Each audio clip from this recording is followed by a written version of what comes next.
Dr. Garai. Good evening, good evening. I can't see anyone. A few participants have joined in. A few more will be joining in the next few minutes. So before we start today's session, Mhm. the PPT that you have shared with us, we will do the proper introduction and then you can start sharing the slides from your end. Okay? Okay, so give us a minute, please. So today's faculties is Dr. Surajit Garai. He is a practicing dermatologist from Calcutta, working as associate professor and consultant dermatologist at Apollo Hospital, Kolkata. Dr. Garai has started his journey of research from ICMR STS during his MBBS, which escalated during MD days and thereafter. Along with successful practices in cities like Calcutta, he desires to be academically updated. He did his fellowship in psoriasis and hair disorder from LMU Munich, Germany, under Professor Thomas Rujika. He has received International Society of Dermatology Mentorship Award and among the two candidates from India. Dr. Garai wishes to contribute to the scientific world through his knowledge dissemination.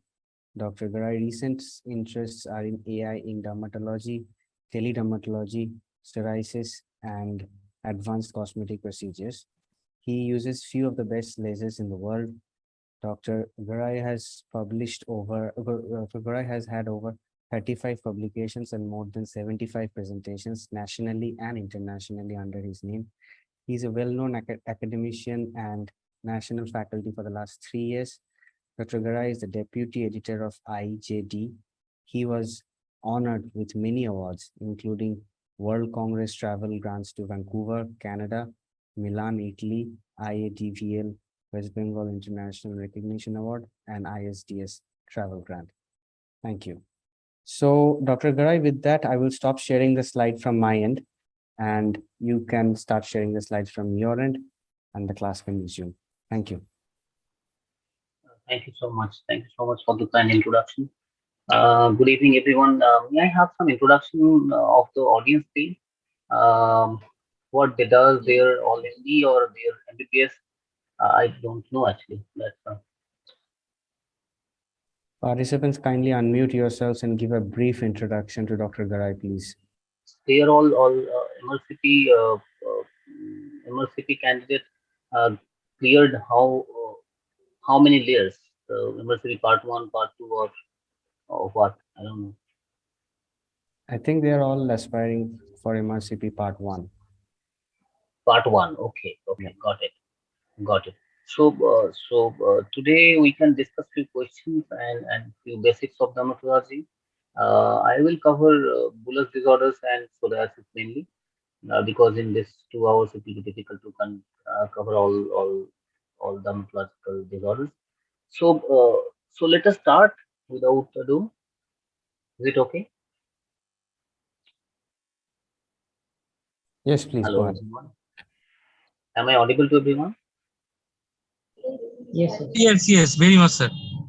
Okay, okay, perfect. So there are 8 till now. So let us have some brief idea about dermatological disorders.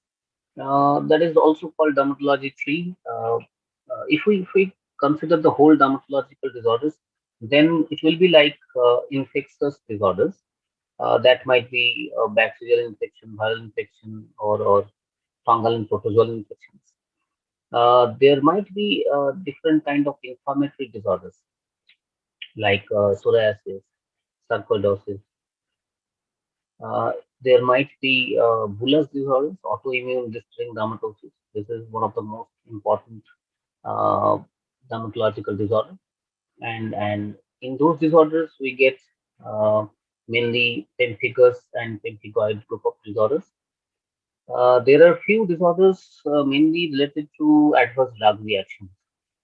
So drug reactions are gradually becoming our part for last many years, and drug reactions are um, getting different new names, new types, different kinds of management, and previously the mortality was very high in drug reaction, but gradually with introduction of new therapeutic aids, mortality rate gone down, morbidity gone down, and those drug reactions are, Stephen-Johnson syndrome, toxic epidermal necrolysis.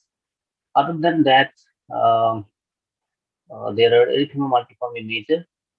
There is macular drug reaction. There is drug hypersensitivity syndrome that is also known as drug-induced eosinophilia with systemic symptoms or DRESS.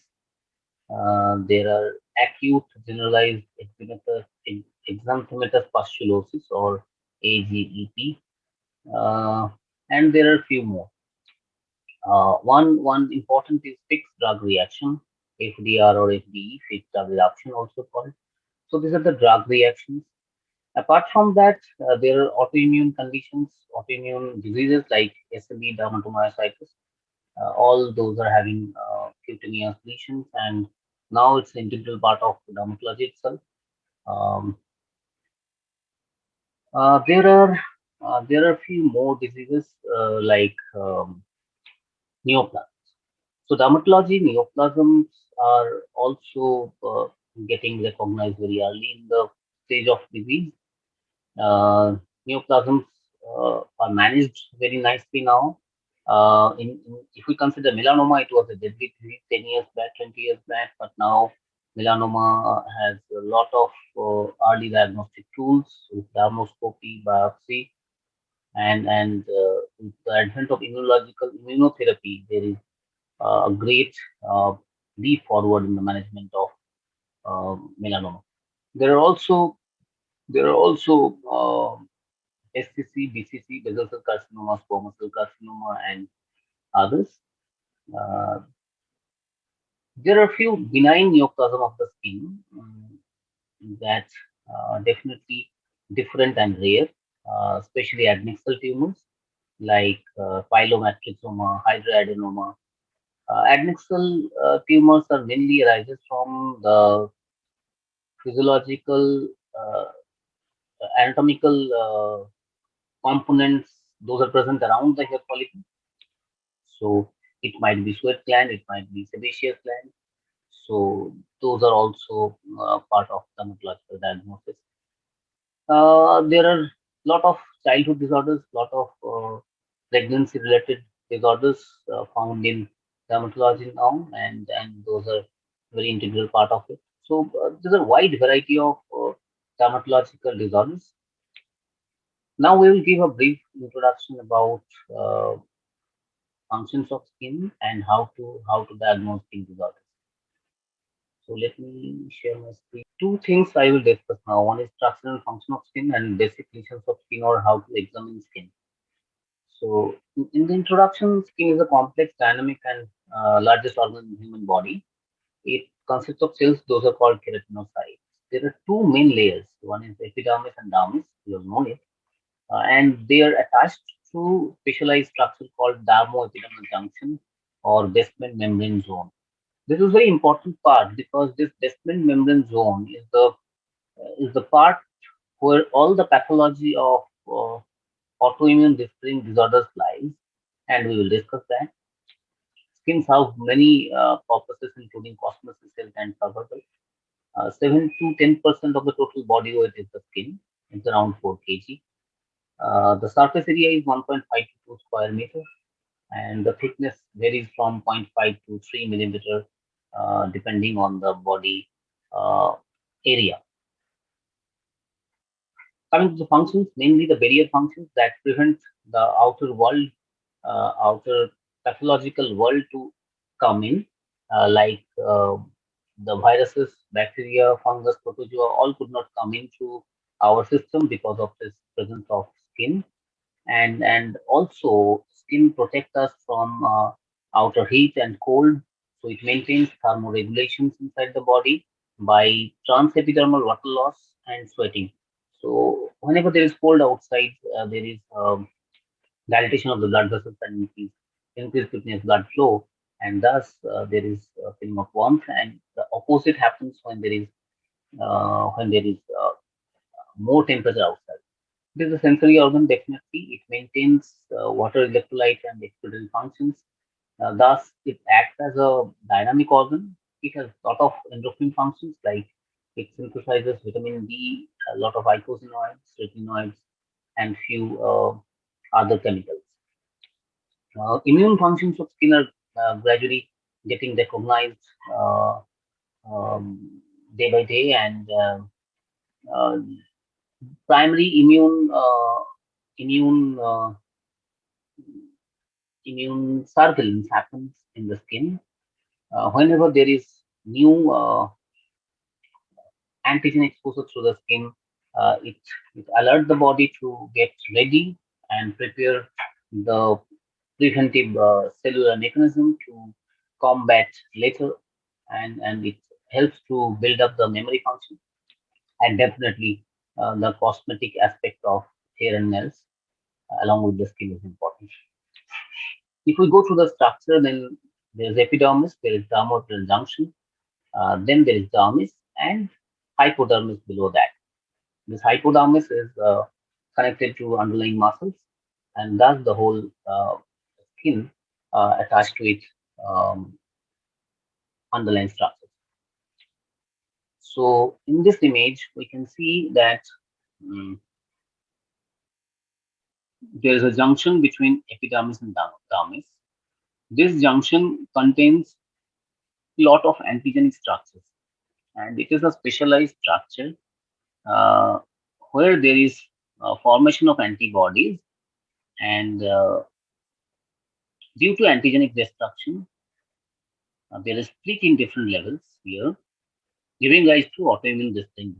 It will be pale, and this part will be cyanotic. So, a typical presentation of vascular phenomena found in lot of vasculitis and autoimmune vasculitis mainly. Let me show you an image. It will be very clear. Let me show you an image. Livedo reticularis. It's a very uh, tough topic to discuss. It takes long time, so it will be difficult for me to discuss now. So this is a livedo reticularis. See, this is a livedo reticularis. So I think it is clear now to everyone. This is a mottled pigmentation or livedo reticularis. Where it is found mostly in autoimmune diseases, but it might be due to physiological also. Physiological causes also. In a newborn, it might be a physiological change, uh, but in that is called as cutis marmorata. Uh, Young healthy infants, you may see it, and a lot of other autoimmune disorders like APLA, antiphospholipid syndrome. It is one of the most characteristic feature of the skin. So cryoglobulinemia, polycythemia, these are the thing where you can find it. Some malignancies like multiple myeloma, you may find it. So these are the features. These are the diseases where you may find livedo reticularis. And let me see the question again. So with this discussion, with this description, the diagnosis will be livedo reticularis, no doubt about it. Erythema nodosum, pyoderma gangrenosum, erythema tabigni, marginal, those are all different disorders. So in this description, it will be livedo reticularis. We can discuss it if there is any question. Let us close it. Um, uh, Thank you so much. Thank you so much. Any questions we can discuss? Otherwise, we must close it here. Hello. So So participants, I'm asking again, again, if you have any queries, Questions there, we can please discuss feel it. free to ask. Regarding the last question, also we can discuss. Otherwise, I hope I have done justice to the subject in these 2 hours. And thank you very much. If you have got anything, any input from my end, I'll be really happy. And I'm grateful that you were listening to me in this late hours. Wish you good luck for your examination, and thank you so much. If any questions, I'm happy to answer it. So let us be ready. Doctor, can we? I think it's closed. No, I'm here. Oh, sorry. Just to, can you just tell a few tips? You are an excellent teacher, sir. I've never seen someone explaining so well. It's almost, like microscopic. We can see what you're teaching. Really, I must thank you for that. Derm generally has not been a great subject, but after seeing this, you feel like, yeah, this is the subject to be taken up. So, sir, can you just talk about pyoderma gangrenosum just a little bit, because it's always confusing when it comes to a Interesting. description and we need to pick up. Very interesting question, interesting topic. It's a totally different discussion. It's a subject actually. I know, sir, As not referred related to to, what you discussed today. pyoderma gangrenosum is a part of neutrophilic dermatosis. It is called as neutrophilic dermatosis. So what happens is, in these autoimmune disorders, in the skin, histopathologically, there is diffuse infiltration of neutrophils. So, due to diffuse infiltration of neutrophils, that is usually found in some autoimmune disorders Okay. like uh, Crohn's disease or other inflammatory bowel disorders, and some malignancies.